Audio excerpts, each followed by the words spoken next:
भाई आज मेरे को तो वेलकम कर रहा है। वेलकम सर, आइए। वेलकम कपिल पाजी। पाजी एक ही सवाल, आपने जब करियर की शुरुआत की थी या जब आप आगे बढ़ रहे थे, धीरे धीरे बेबी स्टेप्स ले रहे थे, आपने कभी सोचा था नंदिता दास की फिल्म में हीरो बनेंगे आप? Good afternoon and thank you so much for coming. आप सब अपने कीमती समय में से समय निकाल के आए हैं। और कम टू योर क्वेश्चन कि मैंने जिंदगी में नहीं सोचा था, इन्होंने भी कभी नहीं सोचा था। तो हाँ एक्चुअली पर मैं नंदिता मैम का हमेशा फैन रहा हूँ एज एन एक्टर जब ये काम करती थी। और फिर जब इन्होंने फिल्में डायरेक्ट की, दोनों फिल्में मैंने देखी हैं, फिराक और मंटो।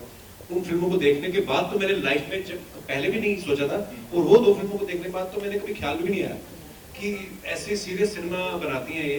हालांकि खुद पर्सनल लेवल पे बहुत फनी भी है और हमने बड़ी मस्ती भी की है इस फिल्म को शूट करते हुए। But thank you Nandita ma'am and thank you Sameer sir for took me so seriously. और हमने एक छोटी सी कोशिश की है, एक अपने देश की, अपने लोगों की एक कहानी कहने की कोशिश की है। जैसे नंदिता मैम ने कहा कि हमारी जितनी भी फिल्में बनती हैं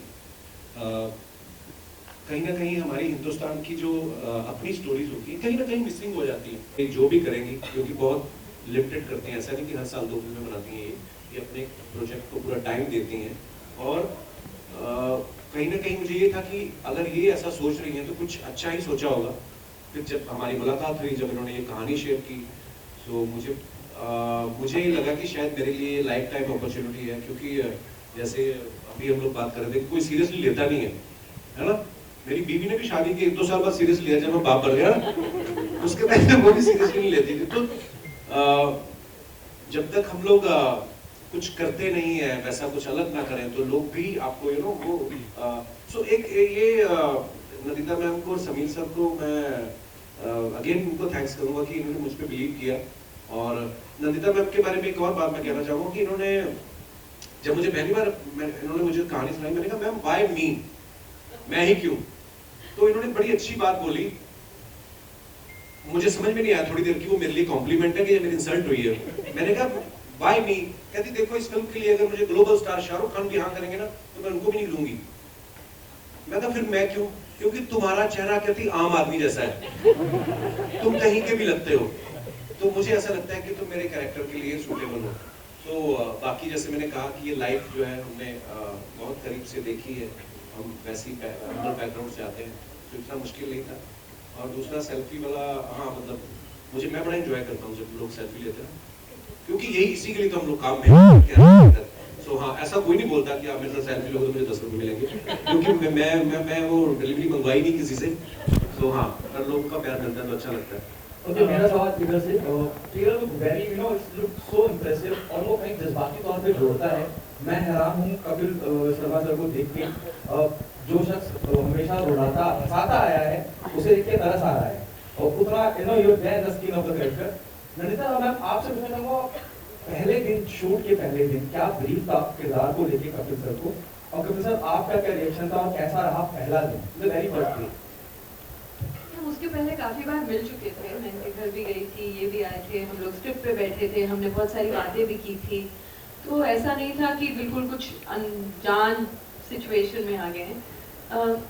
कपिल की सबसे ज्यादा खासियत, आज वो इतने पॉपुलर क्यों है, मतलब सिर्फ एक 9 साल 10 साल, कितने साल हो गए आपके शो को? बहुत साल हो गए, 10 साल हो गए।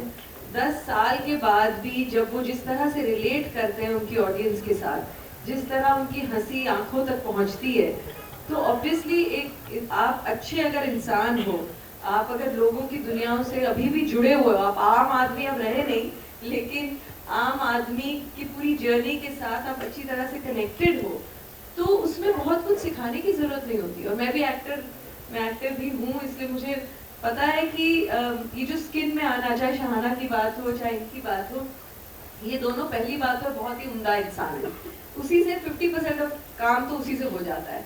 दूसरी बात है कि दोनों जब समझते हैं अपनी अपनी भूमिका को, कैरेक्टर्स उनके लिए कुछ अलग दुनिया के लोग नहीं थे, यू नो रिलेटेबल जब कैरेक्टर्स होते हैं तो इमोशंस तो यूनिवर्सल होती हैं।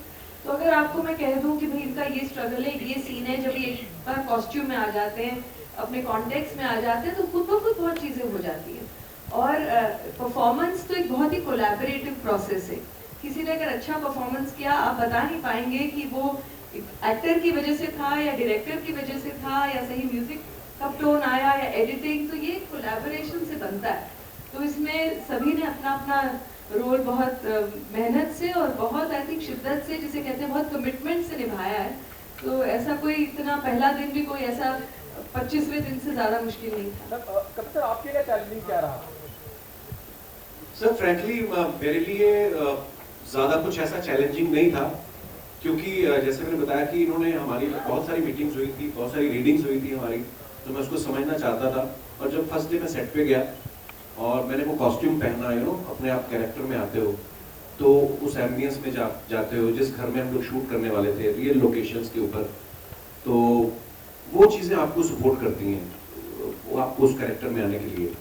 और लेकिन हाँ, एक चीज़ मैं यहाँ पे मेंशन करना चाहूँगा, जैसे हम लोगों को लगता है, जैसे मैम ने कहा कि हम लोग मैं अपने शहर से, मैं आज भी जाता हूँ अपने शहर में, अपने पुराने दोस्तों को मिलता हूँ, एक वहाँ पे उस शहर में क्या चल रहा है, जिस शहर से हम 20 साल पहले थे, वो चीज़ें देखता रहता हूँ। लेकिन फिर भी कभी कहीं ना कहीं मुझे लगता है कि हम जब इस शहर में आ गए, थोड़ा नाम हो गया, अच्छे पैसे कमाने लग गए, अच्छे कपड़े पहनने लग गए, एक सीन हम लोग एक शूट करने के बस्ती में, भुवनेश्वर में, वो जो खुशबू आई ना उस बस्ती के आसपास से, वो खुशबू मैंने बड़े साल बाद महसूस की। कभी आपके घर में पालक बन रही है और बगल वाले घर में कोई आलू मटर बन रहे हैं, वो मिक्स होकर जो खुशबू आती है ना, तो वो मैंने बड़े साल बाद महसूस की। तो क्योंकि यहाँ पे अपने अपने फ्लैट हो गए, थोड़े और पैसे आ गए तो सिंगल फ्लोर हो गया, तो नहीं आती है वो खुशबू। तो वो मैंने कई चीजें ऐसी महसूस की उस फिल्म के दौरान, और बाइक पे पूरा शहर मैंने घूमा और बड़ा अच्छा एक्सपीरियंस रहा। सो मेरे लिए शायद इतना मुश्किल नहीं था, बिकॉज हमारा होमवर्क अच्छा था। हाय, दिस इज सोहेल। कपिल साहब आपने कहा कि कपिल साहब आपने कहा कि एक कहीं उनका अधूरा सवाल Let him answer. जवाब। पहली रिलीज यानी अभी अच्छी है, पिक्चर बन गई, रेडी है, प्लान था रिलीज करने के लिए, तो वो कर रहे हैं। Just on when you are talking about comedy and movies, हम लोग जोगैटो को ऐसे नहीं देखते हैं कि ये कुछ नीश पिक्चर है या कुछ इंडी या आर्ट हाउस या कुछ है। No, it's a very mainstream picture, it's a very हम सबकी कहानी है, it's a very broad based picture. So we wanted it to go to the theatre ताकि ज़्यादा लोग देख सकें एंड ज़्यादा वर्ड ऑफ माउथ स्प्रेड, कि what this is about. It is not a sad picture. It's not a comedy nights with Kapil, but it's a new kind of observational comedy about all our lives. So, Kapil साहब I'll come to you, man. एक minute आ रहा हूँ। कपिल साहब आपने कई बार जिक्र किया, बाकी टीम ने भी जिक्र किया कि जो कुछ भी कर रहे हैं दिल से कर रहे हैं, और वो दिखता है दिल से कर रहे हैं। फिल्म के बारे में ये भी कहा गया कि आम आदमी की कहानी है और ट्रेलर के माध्यम से भी नजर आता है। क्या पैगाम देना चाहते हैं आप? जब मैं ऑडियंस की बात करता हूँ, आम आदमी की बात करता हूँ, और हर वो आदमी इससे रिलेट कर सकेगा, ऐसा ट्रेलर से महसूस होता है। क्या मैसेज देना चाहिए फिल्म, ये सवाल। और आपके लिए, जैसे आपने कहा कि आप भूसान में थे जहाँ लोग आपको जानते नहीं थे, लेकिन आपने देखा, आपके भाई ने बताया कि देखिए वो रो रहे हैं, क्रिटिकली कितना इंपॉर्टेंट है आपके परफॉर्मेंस को अप्रिशिएट करा जाना, वो कितनी उम्मीद है आपकी? सर पहले तो ये कि ये फिल्म की जो कहानी है, जैसे समीर सर ने कहा कि इसमें आपको कहीं हंसी भी आएगी, कहीं आप सीरियस भी हो जाएंगे, कभी आपको उसके साथ एक हमदर्दी भी होगी, सारे रंग हैं जो जिंदगी में होते हैं। और बाकी इसमें मैसेज ये है कि शायद हम सबकी जिंदगी में जितने भी लोग यहाँ पे मौजूद हैं, ऐसा नहीं कि सबकी लाइफ बड़ी स्मूथ चल रही है, कहीं ना कहीं कुछ ना कुछ अपने अपने लेवल पे सबकी जिंदगी में कुछ हर्डल्स आते हैं, कुछ प्रॉब्लम्स आते हैं, लेकिन उसको लेके बैठ जाना और उसी को लेके रोते रहना, ये भी जिंदगी नहीं है। सो आगे बढ़ते जाइए, अपना काम करते जाइए। कुछ चीज़ें जो आपके कंट्रोल में नहीं है, सो उसका आप कुछ कर नहीं सकते हो। सो आप अपना काम करते जाइए शिद्दत से, कहीं ना कहीं भगवान को अपना काम करने दीजिए। तो ये इस फिल्म में आपको देख के सारे रंग जो हैं देखने को मिलेंगे। और दूसरा सर मैं भूल गया था, कितना इम्पोर्टेंट है, जैसे आपने जिक्र किया कि आपकी पत्नी ने कहा कि देखिए वो रो रहे हैं, जबकि वो लोग आपको एज ए कपिल शर्मा नहीं जानते हैं जी। और लेकिन फिर भी वो आपके परफॉर्मेंस से, आपके टीम के परफॉर्मेंस से बहुत मुतासिर है। आपके लिए कितना इंपॉर्टेंट है आपके परफॉर्मेंस को स्पेसिफिकली क्रिटिकली अक्लेम मिलना? सर मुझे लगता है कि मुझे शायद एप्रिसिएशन नहीं मिले, लेकिन इस किरदार को एप्रिसिएशन मिलनी चाहिए। अगर आप उस किरदार को देख रहे हैं, अगर आप उसके साथ कनेक्ट कर रहे हैं, अगर उसको एप्रिसिएशन मिल रहा है मानस को, आई थिंक वो कहीं ना कहीं मैं खुश होऊंगा कि हाँ यार मैं उस किरदार को सही से निभा पाया। तो बाकी लोग प्यार तो पिछले 15 साल से कर रहे हैं, लेकिन ये जो है इसको देख के मैं खुद जब मैंने अभी ट्रेलर देखा, तो मैंने पहला ट्रेलर जो आया वही देखा था, और बड़ी स्क्रीन पे मैंने भी आज पहली बार देखा है, तो आई थिंक मैंने बहुत अच्छा काम किया। एक सेकंड सिर्फ ये जो बार-बार थोड़ा excuse me just one little thing, ये जो आप पूछ रहे हो ना क्यों बनाई, इसका मैसेज थोड़ा भारी भरकम शब्द है, लेकिन क्यों बनाई कि बहुत सारे ऐसे जो आम लोग जिसको हम कहते हैं, जो नेमलेस फेसलेस हो गए, जो दिखाई भी नहीं देते, उनकी कहानियां नहीं दिखाई देती है पर्दे पे, उनको हम कैसे वापस पर्दे पे लाएं, उनकी कहानियां हम कैसे देखें, इसका अगर आप एक फिल्म का मेन मकसद अगर आप सोचेंगे तो ये हम सबके लिए, शायद मैं if I can take the liberty of speaking on everybody's behalf, कि ये है कि हम उनको विजिबल करना चाह रहे हैं, that let's put their story back where it should be. और एक आई थिंक जनरली एक हमदर्दी, आई थिंक हमदर्दी एक चीज है जो हमने कोविड के थ्रू भी देखा है। आपका पसंद जो है गाना आपने मेरे लिए लोगों की गाया, खास फरमाइश होगा, आपने मेरे लिए गाया था, याद है जो शूट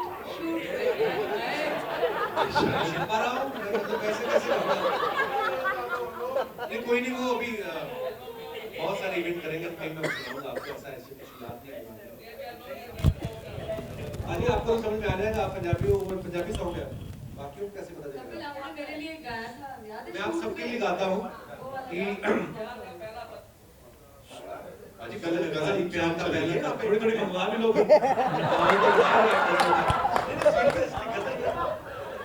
आप सबके लिए एक लाइन कहना चाहूंगा कि तुम आ गए हो, दूर आ गया है, नहीं तो चरागों से लो जा रही थी। ऐसे याद आ गया। शुक्रिया, और इस फिल्म के को अच्छे से प्रमोट करिएगा, क्योंकि हमें अच्छी अच्छी कहानियां जो ऐसी बननी चाहिए। तो मैंने भी दिल से इस फिल्म में काम किया, हम सब ने दिल से ये फिल्म बनाई है, तो आई होप आप सब लोग एंजॉय करेंगे। शुक्रिया, थैंक यू सो मच। एक बार